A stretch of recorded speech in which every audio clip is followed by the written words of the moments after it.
Como está escrito: por parte de muitas nações te constituí, perante aquele no qual creio, a saber, Deus. Duas coisas. Primeiro, o que vivifica os mortos. Deus, Ele vivifica os mortos. Segunda coisa, chama as coisas que não são como se já fossem. Vivifica os mortos. E dois, chama as coisas que não são como que não fossem. Versículo 18: o qual em esperança creu contra a esperança, que seria feito pai de muitas nações, conforme lhe fora dito, assim será a tua descendência. 19: não enfraqueceu na fé, nem atentou para o seu corpo já amortecido, pois já era quase de 100 anos, nem tampouco pelo amortecimento do ventre de Sara, e não duvidou da promessa de Deus, por incredulidade, mas foi fortificado na fé, dando glória a Deus. 21, último versículo: e estando certíssimo, é mais do que certo, por isso que está aqui no superlativo, né? Certíssimo de que o que ele tinha prometido também era poderoso para o fazer. Antes de orar, escolhe alguém perto de você e diga assim: tenha certeza. Vamos lá, mais forte, diga: tenha certeza que aquele que te prometeu é fiel para cumprir a sua promessa. Agora vamos orar, amém? Feche os olhos, fala conosco, Senhor, nesta manhã. Revela, Pai, através da sua palavra, através do seu Espírito Santo, o teu querer para as nossas vidas. Nós te damos graças em nome de Jesus. Amém. Vamos aplaudir o Senhor bem forte, amém?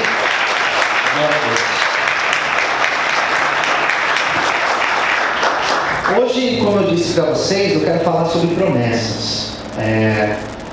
Eu ontem fui tocado por Deus para falar de promessas, e Deus colocou um desejo muito ardente, muito forte no meu coração, para que eu pudesse falar um pouco de Abraão. E eu poderia, por exemplo, citar Gênesis para falar sobre Abraão, porque nós temos todas as narrativas de Abraão citadas em Gênesis. Nós poderíamos falar do seu chamado, nós poderíamos falar do momento que Deus troca o nome dele de Abrão para Abraão. Poderia ler lá em Gênesis quando Deus chama Abraão. Eu acho lindo esse texto, para fora da tenda, para que ele pudesse olhar para o céu e contar as estrelas. E Abraão falou: não dá, Deus. Então conta a areia. O grão de areia. Falou: ih, Deus, piorou, não dá também não. Deus falou assim: então assim será a tua descendência, né? E Deus fala com Abraão. E a promessa de Abraão, as promessas, vamos ao plural, as promessas de Deus para Abraão, elas se deram em duas dimensões, digamos assim. A primeira promessa que Deus fez para Abraão foi que Deus daria uma terra, que Deus daria para ele uma terra, e dessa terra Deus iria abençoar. Promessa da terra prometida, né? E a segunda promessa, a segunda dimensão da promessa de Deus estava relacionada à sua descendência. E Deus escolhe Abraão. Por quê, pastor? Por que Deus escolheu Abraão? Da mesma forma que você me pergunta: por que Deus me escolheu ou escolheu você? Eu não sei. Deus escolheu. Deus escolheu Abraão, que era um homem muito correto, muito certo, muito fiel a Deus. E Deus falou: de ti eu farei uma grande nação. Você vai ser pai de nações. Vou te dar uma descendência. E essa foi a promessa. Então são duas promessas. Uma promessa que era difícil de acontecer, porque existem promessas que são difíceis de acontecer, e existem promessas que são impossíveis de acontecer. Promessas difíceis é aquilo que nós enxergamos, mas nós enxergamos também nas dificuldades. Isso é difícil. Promessa difícil é você olhar para aquela determinada situação e falar: isso aqui é difícil de acontecer. Mas pode acontecer, porque pode, né? Agora, aquilo que é impossível é aquilo que foge da nossa compreensão racional. A promessa da terra, existiu uma terra. era visível uma terra, e era difícil ele ter aquela terra com uma promessa de Deus. Ele tinha dito. Mas existia a promessa impossível para Abraão. E a promessa impossível estava justamente na ideia dele ter um filho de forma natural com a sua esposa Sara. Mas qual que é a impossibilidade de um casal ter um filho? Um casal ter filho. Qual que é a impossibilidade? Primeiro, Abraão era um homem de idade avançada. Isso já seria o suficiente. Em segundo lugar, a sua esposa Sara também era de idade avançada. Ela já tinha passado por um período, né, que as mulheres sabem que é o período que pode gerar um filho. E outra, Sara era uma mulher estéril. Ela nunca tinha sido mãe, era estéril. Então eu digo que a primeira promessa, a promessa da terra, era uma promessa difícil de acontecer. Mas a promessa do filho era uma promessa praticamente impossível, se não existisse uma ação de Deus. Quem entendeu, diga amém. Amém. Então nós temos esses relatos em Gênesis, e eles são bem interessantes, porque nós encontramos os conflitos que Abraão teve, os questionamentos que ele teve. Nós encontramos Sara também, ele conversando com Sara, ele tentando fazer com que Sara acreditasse na promessa, e Sara oscilando em alguns instantes. E aqui no texto de Romanos, que a intenção de Paulo aqui, como eu já disse na minha abertura, é um texto difícil. Romanos não é tão simples. Um dos debates mais difíceis que eu participei de todo o tempo foi um texto de Romanos, porque é difícil Romanos. Paulo está falando sobre fé. E ele fala sobre fé, sobre essa necessidade de nós termos a fé, e ele vai citar como exemplo Abraão. Então é interessante você ouvir a história de Abraão por uma outra pessoa. Você ouvir a história de Abraão não por alguém que narrou lá, vendo os fatos, ou alguém que estava próximo de Abraão, porque Paulo estava a milhares de anos de Abraão. Mas esse Paulo, ele fala sobre Abraão, e é interessante que aquilo que ele fala sobre Abraão até hoje fala conosco. Até hoje pode falar aos nossos corações, porque são verdades muito paralelas com aquilo que nós vivemos. E quando ele vai falar sobre Abraão, primeiro, ele coloca aqui duas afirmações acerca de Deus. E quando Paulo começa esse trecho aqui, ele vai dizer, em primeiro lugar, que Deus, a fé de Abraão era num Deus que vivifica quem está morto, de um Deus que ressuscita mortos, de um Deus que ressuscita sonhos mortos, de um Deus que ressuscita promessas que estão mortas. Porque nós dizemos que a gente consegue dar jeito em tudo, menos na morte, nós falamos isso. Mas Deus, ele dá jeito até na morte, entendeu? Diga amém. Deus, ele pode dar jeito na morte, e não é apenas uma morte física. Eu não estou falando apenas de uma morte de alguém que morre, de alguém que estava doente, ou de alguém que foi assassinado, ou de alguém que tomou uma pedrada na cabeça e morreu. Não é apenas essa morte que eu estou dizendo, mas esse Deus que Paulo fala, usando Abraão como exemplo, que Abraão acreditava, é num Deus que pode ressuscitar sonhos mortos. Posso ouvir um amém, queridos?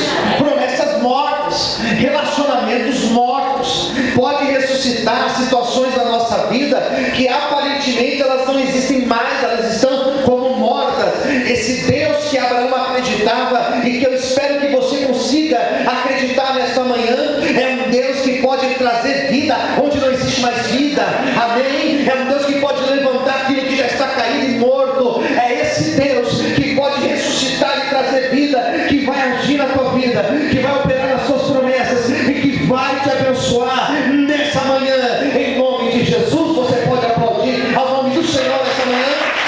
Glória a Deus. E em segundo lugar, ele fala de uma segunda dimensão aqui, onde ele vai dizer que ele acreditava nesse Deus que vivifica mortos, vírgula, num Deus E eu acho muito bonita essa expressão, que ele chama as coisas que não são como se já fossem. Traduzindo, Deus traz à existência aquilo que não existe. Vamos falar isso? Diga para quem está ao seu lado, diga assim: Deus traz à existência aquilo que não existe. Paulo foi mais atrás, sabia disso? Porque quando a gente estuda sobre a criação, existe um termo na teologia que nós usamos que é o ex nihilo, que significa trazer à existência aquilo que não existe. Deus cria do nada. Deus traz à existência pela sua palavra. Haja luz e houve luz. Deus não usa matéria-prima. Qual foi a matéria-prima que Deus usou para criar todas as coisas? O homem, nós conhecemos a história, nós fomos criados do barro, pó. Mas nas outras coisas, Deus cria, Ele traz à existência do nada, de si, da sua fala. E é interessante porque nós usamos essas expressões. Por exemplo, Deus abre porta onde não tem porta. Quem crê nisso, diga amém. Deus abre porta onde não tem porta. Deus abre um caminho onde não tem caminho. Deus prepara uma mesa onde não tem mesa. Deus traz abundância de onde não tem nada de abundância. Quando Paulo fala que Deus traz à existência aquilo que não existe, Paulo está dizendo que Ele chama as coisas que não são como se elas já existissem. E eu pude entender que quando Deus fala algo para a gente, promessa, quando Deus promete algo, Deus não está prometendo algo que Ele vai fazer. Deus está prometendo algo que Ele já fez. Quando Deus fala assim: eu vou te abençoar, eu vou te dar algo, e você fala amém, eu tomo posse, na verdade Ele já te deu esse algo. Porque nós dividimos as coisas com passado, presente e futuro. Então vai acontecer ainda, pastor. Deus não me deu ainda, vai acontecer. Mas no plano de Deus, Deus é eterno. E o que significa eterno? Deus não tem começo, meio e fim. Então quando Deus fala que vai dar, na verdade Ele já te deu aqui na frente. E quando você chegar lá, você vai receber aquilo que Deus te deu. Quando Deus falou para Abraão: vou te dar um filho. Quando Deus falou, olha que coisa maluca. Quando Deus falou para ele assim: eu vou dar um filho para você e para Sara. Vocês terão um filho de vocês. Deus já tinha dado um filho. Mas ele estava ainda sem filho, pastor. E ela estava ainda sem filho no ventre. Mas que coisa maluca é essa? Mas Deus já tinha dito que daria. Deus já tinha preparado. Eu quero que você entenda isso nessa manhã, em nome de Jesus. Deus já preparou. Posso ouvir um amém, queridos? Deus já fez, Deus já preparou, Deus já trouxe para você. E na hora certa você vai ver a promessa de Deus sobre a tua vida. Pastor, mas eu não estou vendo. Mas ela já existe. O que Deus te prometeu já existe. E na hora certa chegará nas suas mãos. Quantos podem aplaudir e glorificar e exaltar ao santo e bendito nome de Deus? Aleluia! Mas sabe qual é o problema? O problema se chama ansiedade. Diga para quem está ao seu lado assim: tome cuidado com a ansiedade. Ansiedade, eu vou adiantar esse negócio aqui. Eu vou dar um jeito. Eu vou antecipar. Está demorando demais. Sabe quando você pede uma pizza? Já vou descer, já vou abrir o portão, já vou ficar lá fora. Já estou com o cartão na mão, já estou preparado. Já vou preparar. Calma, em nome de Jesus. Glória a Deus. Já está com o prato na mão, já está com o carro, as crianças estão brigando.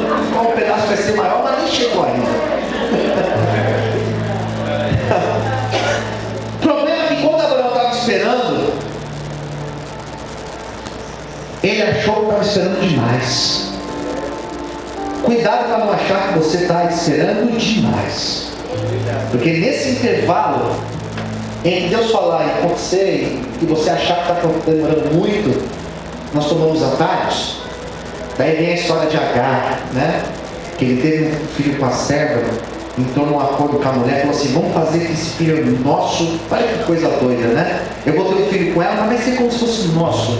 E Sara falou: tá feito, vai ter demorando tanto. Pode ser, não tem problema não. E eles tiveram Ismael, mas isso foi problema. Daí hoje, quando você liga na televisão, palestinos, né? Os palestinos e os israelitas, um matando o outro, quebrando tudo, vidas, centenas morrendo. Você sabe que eu ia para Israel esse ano passado, eu ia para Israel, daí foi cancelado por conta da Covid, né? Por conta de toda essa pandemia. Daí foi agendado para esse mês agora de outubro, a viagem pronta já, e foi cancelada de novo a viagem. Por quê? Por causa da pandemia? Não, não é por causa da pandemia não. Por causa do conflito que está tendo lá. Porque, por mais que cessa, muita coisa foi destruída. Eles vão ter que reconstruir. Então a viagem que era de 2020 foi para 2021 e 2021 foi para 2022. E em nome de Jesus, 2022 vai dar certo. Amém? Mas esse conflito são quem? Os judeus descendentes de Abraão, com Sara, Isaac, né? Com os palestinos, que são esses descendentes de Abraão, com Agar. Que coisa louca! Até hoje eles estão em conflito, pastor, até hoje. Até hoje. Mas voltando aqui a Abraão, Deus fez essa promessa para ele. E Abraão viveu a promessa. Isso é importante ressaltar. Abraão viveu a promessa. Amém? Anima o teu irmão, fala assim: você também vai viver a promessa de Deus. Posso ouvir amém, queridos? Daí Paulo contou aqui nesse trecho. Paulo contou quais foram os posicionamentos que Abraão teve que ter para viver a promessa. Quais foram os posicionamentos que ele teve antes de viver a promessa? Eu vou contar para vocês 5 deles. Primeiro, versículo 18. Deixa a Bíblia aberta. Eu vou correr aqui para dar tempo de eu falar os 5 que eu escrevi. Primeiro, que Paulo disse, não sou eu, Paulo está dizendo, já no versículo 18: o qual em esperança creu contra a esperança, que seria feito pai de muitas nações, conforme que lhe fora dito, assim será a tua descendência.